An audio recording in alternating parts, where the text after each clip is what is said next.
E aí, gente, tudo bem? Vamos lá, seguindo a nossa leitura guiada da obra Abolição do Homem.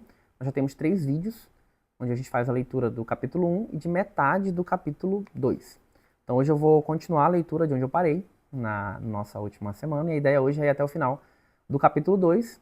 Esse começo eu vou fazer uma leitura de uns trechos maiores, porque ele está só reforçando o que eu já falei no vídeo anterior. Eu vou até mencionar também. Eu espero que você esteja gostando.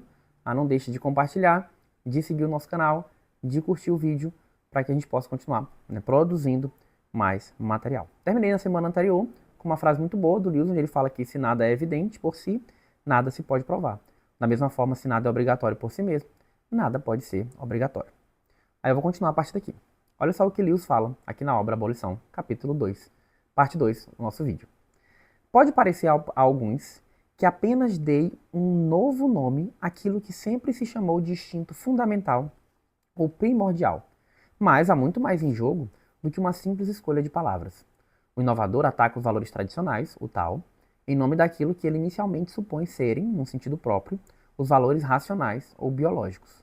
Mas, conforme vimos, todos os valores que ele usa para atacar o tal, e que afirma serem capazes de substituí-lo, são eles próprios derivados do tal. Se ele tivesse realmente partido do zero, desde fora da tradição dos valores humanos, nada seria capaz de fazê-lo avançar um só centímetro na direção da ideia do sacrifício, que um homem deve morrer pela sua comunidade ou trabalhar pela posteridade. Se o tal sai de cena, saem com ele todas essas concepções de valor. Nenhuma delas pode reivindicar qualquer autoridade diferente da do tal. É somente a partir dos escombros do tal que se torna possível atacá-lo. Surge então a questão: qual o pretexto apresentado para aceitar alguns dos seus fragmentos e rejeitar os demais? Pois, se os fragmentos rejeitados não têm autoridade, tampouco têm os aceitos. E se os aceitos são válidos, também são os rejeitados. Ele está dizendo, olha, essa ideia de você escolher os valores, a gente falou isso no último vídeo, não faz sentido. Por que você escolhe alguns valores em detrimento dos outros? Por que esse valor e não os outros? Qual o critério que você tem? Ele vem mostrando, não há critérios fora do tal. Então, quando você escolhe, não tem por que você está escolhendo. Isso é uma escolha arbitrária. E se a escolha é arbitrária, por que eu preciso me submeter à sua escolha arbitrária? Não eu mesmo criar a minha escolha, né? E fazer como eu quero. Vai cair naquele mesmo problema que nós já falamos, acho que no primeiro vídeo, sobre como, na verdade, fora do tal, não é um relativismo completo e você não tem como criticar nenhuma visão diferente da sua. Você tem que aceitar todas, inclusive aquelas que a gente sabe que são absurdamente erradas. Né? Lembrando, Lewis escreveu esse livro em 1943. Nesse mesmo ano, ele deu uma palestra chamada O Veneno do Subjetivismo, que está na obra em português Reflexões Cristãs, publicada pela Thomas Nelson. E lá nessa obra, O Veneno do Subjetivismo, em 1943 também, ele falou, olha, se nós podemos inventar as nossas próprias ideologias, o nazismo, por que ele não pode? O Terceiro Reich, por que o Terceiro Reich não pode inventar a sua própria ideologia? Você não tem como avaliar, dizer que eles estão errados. Por quê? É a ideologia deles, não é isso mesmo? A gente inventa a nossa e inventa deles. A gente escolhe nossos valores, eles escolhem os valores deles. Então você não pode dizer que está errado dentro de uma visão subjetivista. Lewis entende que está errado e porque ele é um objetivista, mas na visão subjetivista, de forma consistente, você não pode fazer isso. Ele está basicamente falando a mesma coisa aqui. E ele vai continuar agora trabalhando com exemplo, né? Ele faz muito isso. O inovador, por exemplo, tem em alta conta as necessidades da posteridade. Ele não pode chegar a nenhuma necessidade real da posteridade partindo dos instintos ou da razão no sentido moderno desse termo. Né? Porque ele faz uma distinção entre a razão no sentido moderno e a razão prática, né? A razão no sentido anterior, que a razão incluía também os valores morais. E a razão moderna, que é excluir os valores morais e entender como racional só aquilo que pode ser provado pela ciência por meio de evidências comprovadas pelo método científico. E, obviamente, os valores eles não podem ser comprovados pelo método científico. Logo, você precisa cair num relativismo absoluto. Né? Uma negação absoluta, na verdade, dos valores, que é o que Lewis está dizendo. Você tem duas opções. Você aceita o tal, ou você cai num total relativismo, num total subjetivismo. Só que isso é destrutivo para a sociedade, que é o que ele vai falar no terceiro capítulo. Na verdade, é do próprio tal que ele está colhendo tais deveres para com a posteridade. O dever de fazer o bem a todos os homens é um axioma da razão prática. E o dever de fazer o bem aos nossos descendentes é claramente uma dedução a partir desse axioma. Então, você tem um dever, o dever de fazer o bem a todos os homens, e fazer o bem aos nossos descendentes é uma decorrência desse axioma maior. Isso aqui é importante porque lá na frente eu vou explicar uma passagem que não fica tão clara se você não tiver algum pano de fundo. Mas continuando. Mas então, em todas as formas do tal que se manifestaram a nós, lado a lado com o dever para com nossos filhos e descendentes, reside o dever para com nossos pais e ancestrais. Com que direito rejeitamos um e aceitamos o outro? Mais uma vez, o inovador pode querer pôr o valor econômico em primeiro lugar. Alimentar e vestir as pessoas é a grande finalidade em questão. E os escrúpulos de justiça e boa-fé podem ser deixados de lado quando buscamos essa finalidade. É claro que o tal concorda com ele sobre a necessidade de alimentar e vestir as pessoas. A menos que o inovador estivesse se valendo do tal, não poderia nunca ter chegado a esse dever. Mas, junto com ele, no tal, residem aqueles deveres de justiça e boa-fé que o inovador está disposto a desbancar. De novo, essa questão de escolher e deixar outros que partem do mesmo princípio. Então, se parte do mesmo princípio, você tem que aceitar os dois como verdadeiro ou rejeitar os dois. Né? Você não pode pick and choose, né? Escolher o que você quer. E deixar o outro de lado só porque você quer. Aí fica uma questão arbitrária. Ele se baseia em quê? É possível que ele seja um jingoísta, um adepto de filosofias racistas, um nacionalista extremo, que sustente que o progresso do seu próprio povo é o objetivo para o qual tudo mais deve estar ordenado. Mas nenhuma observação factual e nenhum apelo ao instinto darão a ele um embasamento para essa opção. Mais uma vez, ele está, na verdade, retirando a do tal, um dever para com os nossos consanguíneos, somente porque são nossos consanguíneos. Faz parte da moral tradicional. Então, dizer que eu tenho um dever para os meus consanguíneos é parte da moral tradicional. E ele está dizendo, uma decorrência desse dever, que você tem um dever para com os seus consanguíneos, um valor que vem disso é o seu dever para com a pátria. Mas se eu escolho esse dever para com a pátria como valor supremo, eu negligencio os demais valores, por que eu estou fazendo isso? Com base em quê? Estou tirando uma coisa do tal e estou negligenciando o restante? Aí ele usa até dizer, né? De onde vem a autoridade do inovador para pensar e escolher, que é o que eu já falei. Tá? Aqui vem uma passagem bastante importante, eu vou gastar um tempo me explicando um ponto, porque é um ponto bem relevante. Então, a pergunta, de onde vem a autoridade do inovador para pensar e escolher? Uma vez que não consigo encontrar resposta para essas perguntas, chego às seguintes conclusões. Isso aqui tenho chamado por conveniência de tal, e que outros poderiam chamar lei natural, moral tradicional, primeiros princípios da razão prática ou primeiros lugares comuns, não é um entre uma série de sistemas de valores possíveis. É a única fonte possível de todos os juízos de valor. Caso seja rejeitado, todos os valores serão também rejeitados. Se qualquer valor for preservado, também ele será preservado. O intuito de refutá-lo e de erigir em seu lugar um novo sistema de valores é em si mesmo contraditório. Nunca houve e nunca haverá um juízo de valor radicalmente novo na história do mundo. Tudo aquilo que pretende ser um novo sistema, como se diz agora, uma ideologia, consiste em fragmentos do próprio tal, arbitrariamente arrancados do seu contexto e então hipertrofiados até a loucura em seu isolamento, mas devendo ainda ao tal, e somente a ele, a validade que possuem. Esse trecho aqui é muito importante. Então o livro está dizendo, eu tenho chamado de tal, a gente explicou por que ele chama de DAO, né? Tal, DAO, no nosso primeiro vídeo, mas você poderia dar outros nomes, lei natural, primeiros princípios, moral tradicional, primeiros lugares comuns. Né? Porque a razão antiga, a razão prática, a razão histórica, ela entendia que para a razão funcionar ela precisava partir de uma série de pressupostos que ela aceitava como axiomas. E esses pressupostos axiomáticos, assim, que são os axiomas, eles não eram passíveis de discussão. Você partia deles para a discussão. E aqui eles estão querendo acabar com esses axiomas que dizem respeito à moral, à ética, né? E colocar no seu lugar os valores que eles escolhem de forma arbitrária. E aí ele está falando, na verdade, se a gente for falar em termos de ética, de valor, ele vai tratar mais disso no ensaio dele sobre a ética, que está também no livro Reflexões Cristãs. Ele vai dizer, não tem um sistema novo de valores. Só existe um sistema de valores, que é o que ele chama de DAO, a lei natural, primeiros princípios, etc. Né? A gente pode chamar da lei moral, a lei que Deus estabeleceu, só existe um. Todos os sistemas morais que existem, eles são decorrentes desse mesmo sistema. Há uma concordância universal, ele já falou isso no capítulo 1, até recentemente, no caso de Lewis, em 43, que havia uma concordância que haviam valores objetivos. Você poderia discordar sobre algumas aplicações dele, enfatizar alguns em detrimento dos outros, como as culturas pagãs elas faziam.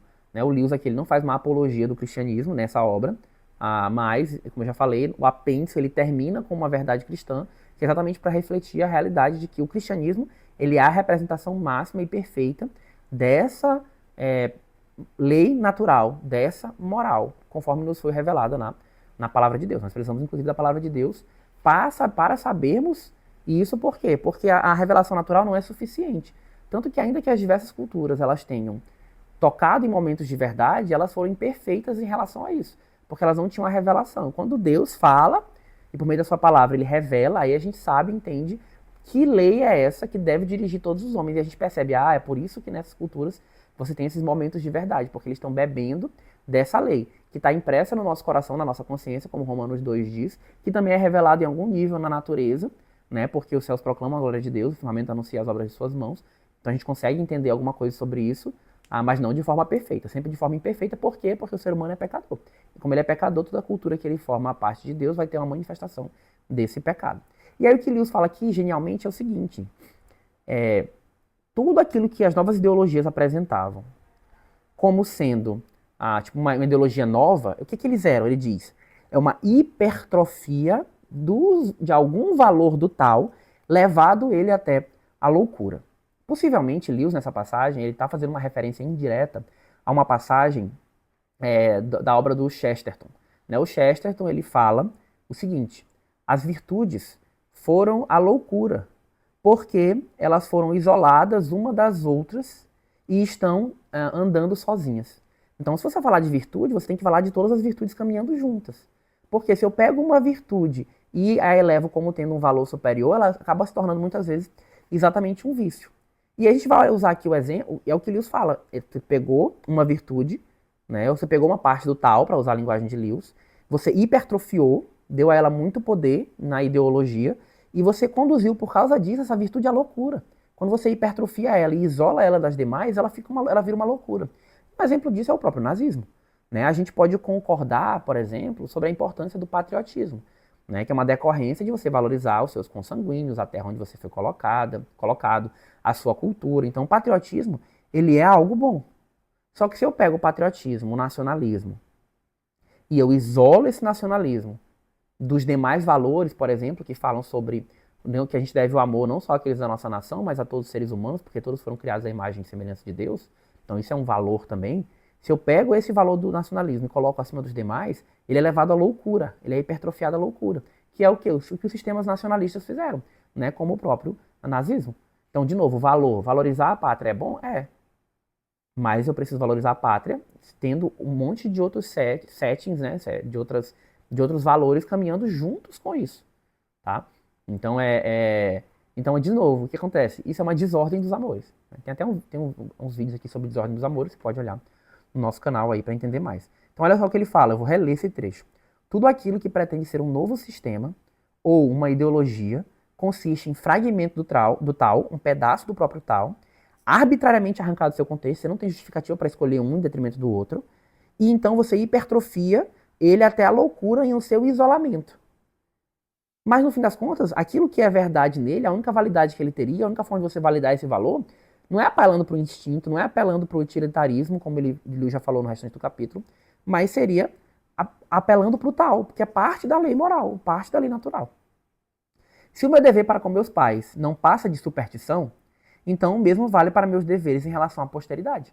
Senhora, se meu pai é esse dever, não, isso é uma questão subjetiva, não é uma questão de valores, é só uma superstição.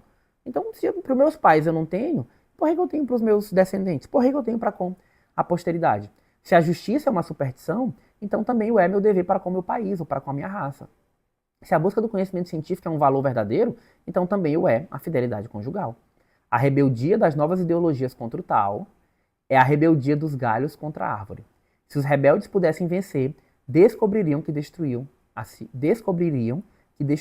próprios. Olha o que ele está dizendo. Você tem o tal, que é a árvore, e você tem os valores, que são os galhos. A rebeldia dos valores novos, das novas ideologias contra o tal, é uma rebeldia dos galhos contra a árvore. A questão é que quando mata a árvore, você mata também os valores, que é o que ele vai falar no capítulo 3. A capacidade da mente humana para inventar novos valores não é maior do que a de imaginar uma nova cor primária, ou na verdade é de criar um novo sol e um novo céu no qual ele se mova. Isso significa que nossas percepções acerca dos valores não podem jamais evoluir? Então ele vai tratar uma objeção aqui, né? Então os valores não vão evoluir, não vai ter mudança. Aquilo que foi falado é isso mesmo, você não tem uma base para isso? Observa o que ele fala.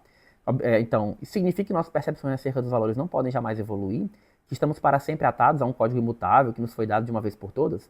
E seria possível, de qualquer modo, falar de obediência àquilo que estamos chamando de tal, se formos comparar como fizemos os sistemas morais tradicionais do Oriente e do Ocidente, o cristão, o pagão e o judeu, não encontraremos inúmeras contradições e mesmo alguns absurdos?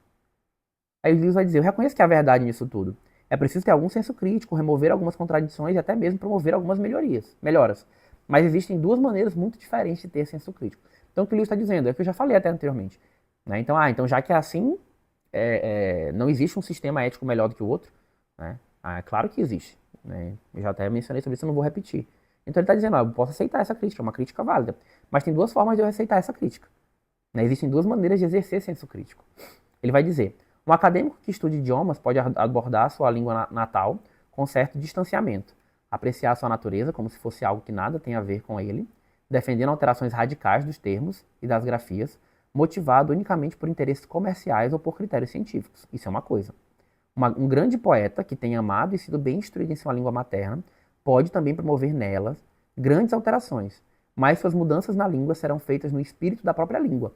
Ele trabalha de dentro. A língua que se submete às mudanças foi a mesma que as inspirou. Isso é uma coisa completamente diferente, assim como as obras de Shakespeare são diferentes do inglês corriqueiro.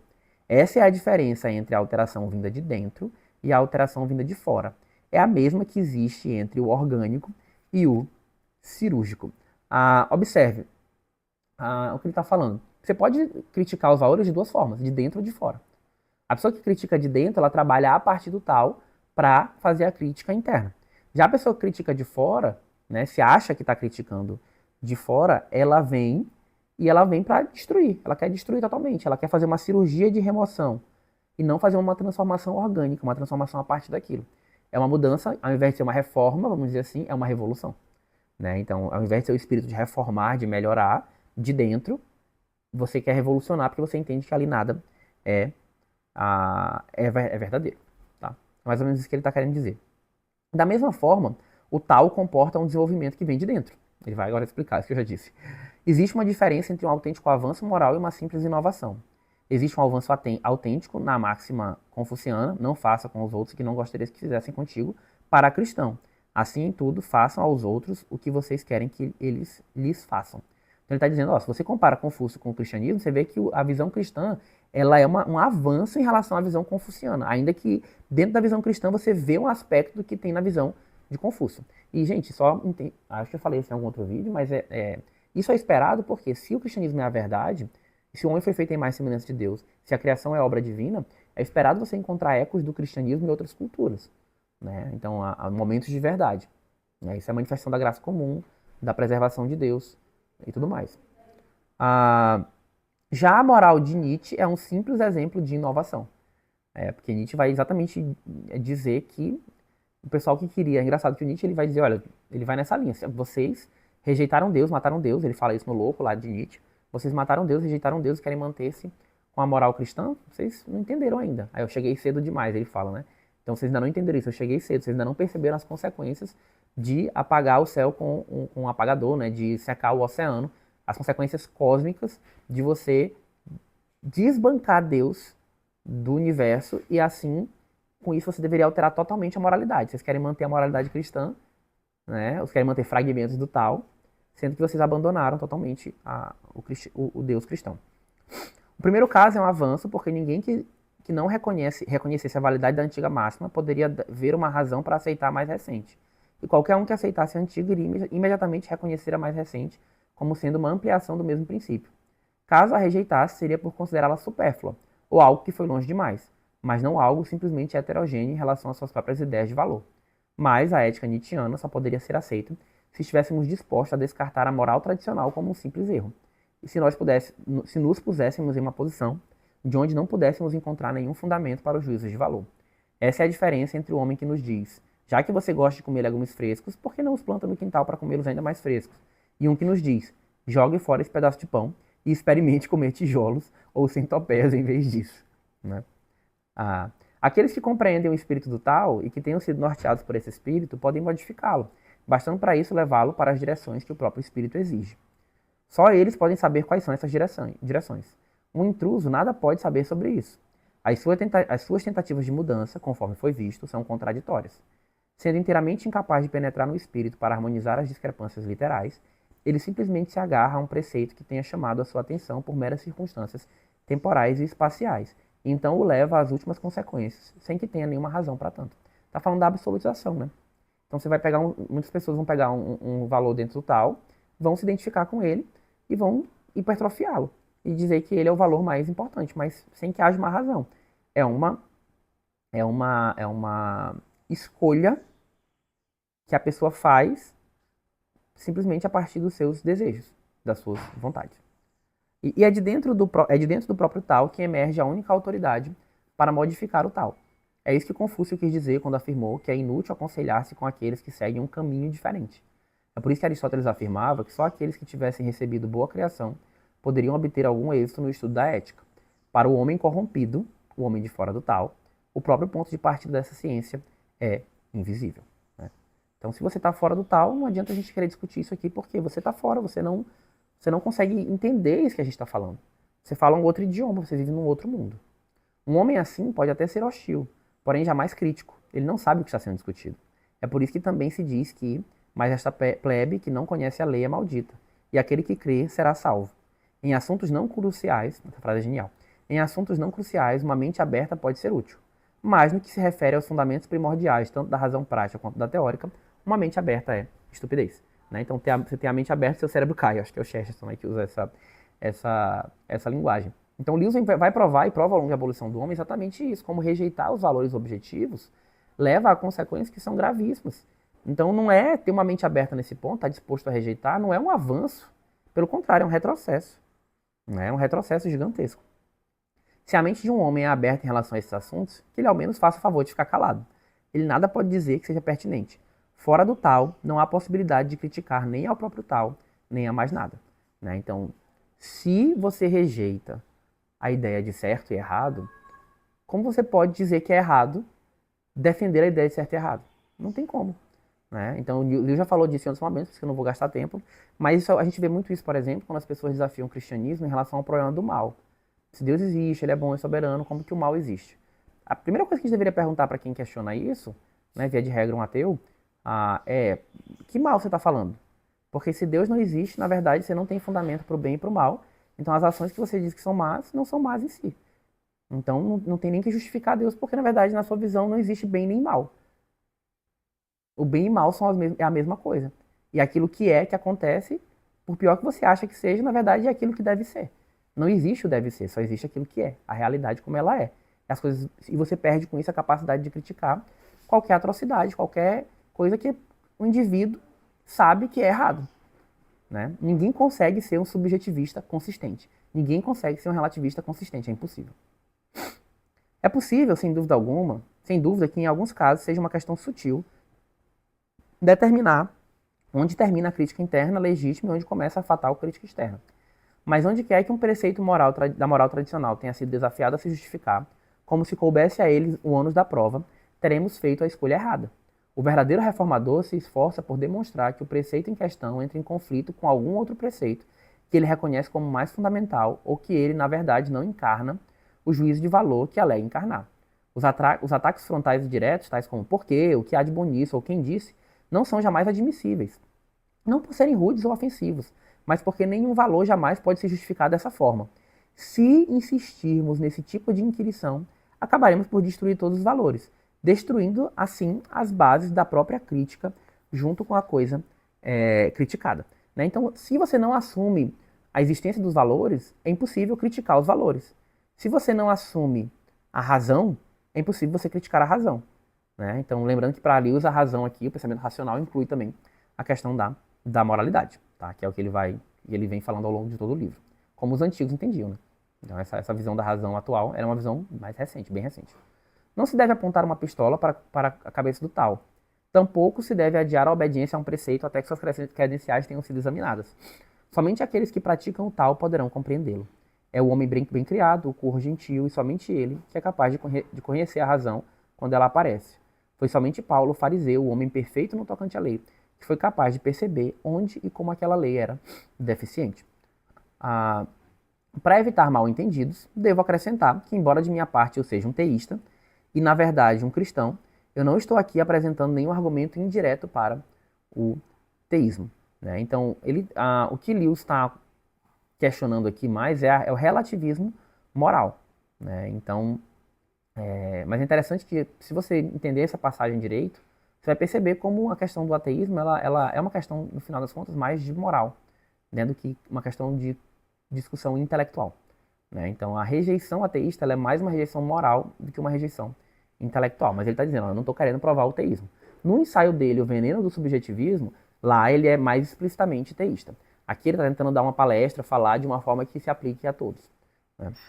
Apesar de que, de novo, tem muitos indícios e muitas coisas que você pode apontar aqui, onde ele vai falar sobre a superioridade da visão teísta. O próprio exemplo que ele deu há pouco, né, do Confúcio para a visão bíblica, é um desses exemplos. Já falei do apêndice e outras coisas mais. Estou apenas argumentando que, se vamos cultivar qualquer valor, devemos aceitar as mais fundamentais obviedades da razão prática como absolutamente válidas. Qualquer tentativa movida pelo ceticismo de restabelecer valores mais profundos em bases supostamente mais realistas está fadada ao fracasso. Se essa posição implica ou não uma origem sobrenatural para o tal, é uma questão da qual não me ocuparei aqui, né? Ele não se ocupa aqui exatamente sobre isso, não é o foco dele.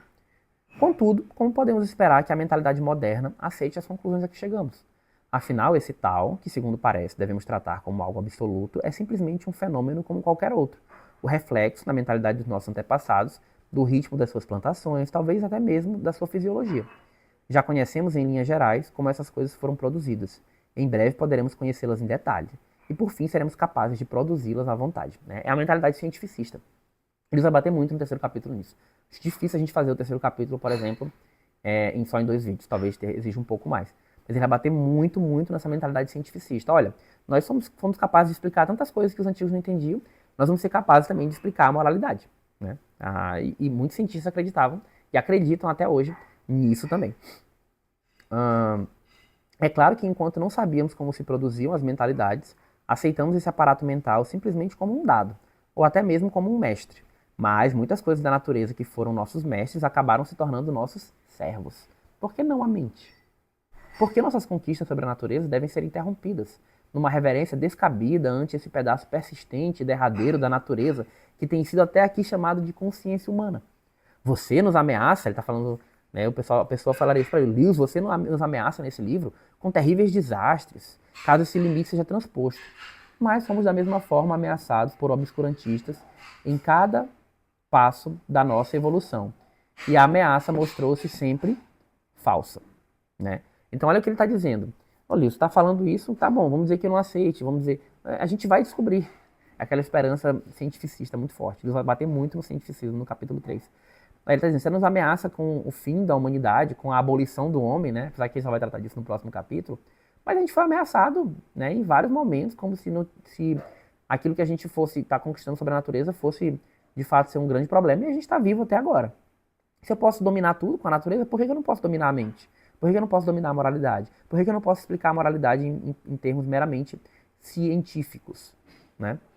A gente vai até ver, acho que no capítulo 3, a gente vai falar sobre um pai de uma visão da psicologia moderna que interagiu com a obra da abolição do homem. Tá? A gente vai chegar lá, a gente vai mencionar isso. Você nos diz, Lewis, que não restará nenhum valor se pisarmos fora do tal. Muito bem, provavelmente descobriremos que podemos perfeitamente ir em frente sem valor nenhum. Consideremos todas as ideias de dever como um simples e útil método de sobrevivência. Deixemos de lado tudo isso e comecemos a fazer o que bem quisermos. Decidamos por nós mesmos o que o homem deve ser e façamos com que se torne o que desejamos, não com base num valor ideal, mas apenas porque queremos que seja assim. Tendo decidido as nossas circunstâncias, sejamos agora os nossos próprios mestres e escolhamos os nossos próprios destinos. Observa que aqui o interlocutor de Lewis, imaginário, né, mas real, ele entende a posição de Lewis e fala, não, então já que é assim, nós seremos arquitetos dos nossos valores. Nós vamos construir a nossa moralidade. Nós vamos rejeitar toda a moralidade e vamos começar do zero, fazer algo novo. Nós vamos construir, nós vamos aceitar o relativismo de forma absoluta, seremos totalmente subjetivistas. Nós vamos decidir o nosso próprio destino. Observe, não é contra isso que Lewis escreveu no resto do capítulo. Lewis escreveu o capítulo contra aqueles que tentaram manter uma parte do tal como sendo verdadeira, enquanto rejeitavam os demais, o restante do tal. Aqui ele está falando de alguém que já vai para uma posição de rejeitar absolutamente o tal. Tá? E aí Lewis conclui o capítulo dizendo: essa é uma posição possível. E aqueles que a defendem não podem ser acusados de contradição, como os céticos indiferentes que ainda esperam encontrar valores realistas depois de terem desbancado os tradicionais. Olha o que Lewis está falando. Nesse ponto, quando você lê sobre o louco de Nietzsche, e você lê essa passagem aqui, para mim eles estão falando uma coisa similar, só que de dois pontos de vista totalmente diferentes. O louco de Nietzsche, ele vai dizer a mesma coisa. Olha, vocês rejeitaram a Deus, assim, vocês rejeitaram toda... Com Deus você tem que rejeitar toda a moralidade tradicional, toda a ideia de certo e errado, toda a ideia de verdade, e abrir mão de tudo. Mas vocês rejeitaram a Deus e querem manter fragmentos do cristianismo na moralidade? Não, rejeitem tudo. Aí o louco vem lá, né, e fala: eu cheguei cedo demais, vocês ainda não estão preparados para isso. Mas a gente, por exemplo, hoje já, 80 anos depois de Lewis, mais de 80 anos depois de Lewis, nós vivemos muito desse contexto. Por isso que essa obra ela é tão atual. E aí Lewis diz: então eu não posso, pelo menos essas pessoas que são consistentes em rejeitar todos os valores, elas eu não posso acusar de contradição. Mas, aí ele termina o capítulo, né, trata-se da rejeição total do conceito de valor. Precisarei de outro capítulo para apreciá-lo. Então, o capítulo 3, ele vai apreciar o quê? A posição desses com quem ele dialoga no final do capítulo 2. As pessoas que abandonam totalmente a ideia de valores. E aí ele vai mostrar as consequências disso, para demonstrar, então, o risco, o perigo, a loucura dessa posição. Então, observe. Lewis está criticando o subjetivismo. Ele demonstrou que você não tem como manter fragmentos do tal. Ou você aceita o tal, ou você rejeita totalmente o tal. E aí ele vai no próximo capítulo demonstrar as consequências trágicas da rejeição totalmente dos valores. E assim ele está fazendo uma apologética, então uma defesa, em prol da existência de valores objetivos, em prol daquilo que era a razão no sentido mais amplo, a razão prática, em prol da lei natural, a gente poderia dizer em prol da lei moral, tá? Mas isso é no capítulo 3, tá bom? Então eu espero que esse final foi um final mais curto, espero que tenha ficado claro o capítulo 2, para mim o capítulo 2 ele é o capítulo menos claro no livro, tá? O capítulo 3 para mim ele é o capítulo mais claro, e também que fala mais da nossa época, né? Mas a gente vai comentar mais sobre ele nos próximos vídeos. Possivelmente não só em 2. Tá? Mas vamos tentar fazer em 2 vídeos, mas vamos tentar ficar sempre no limite ali que a gente está trabalhando, de até 45 minutos.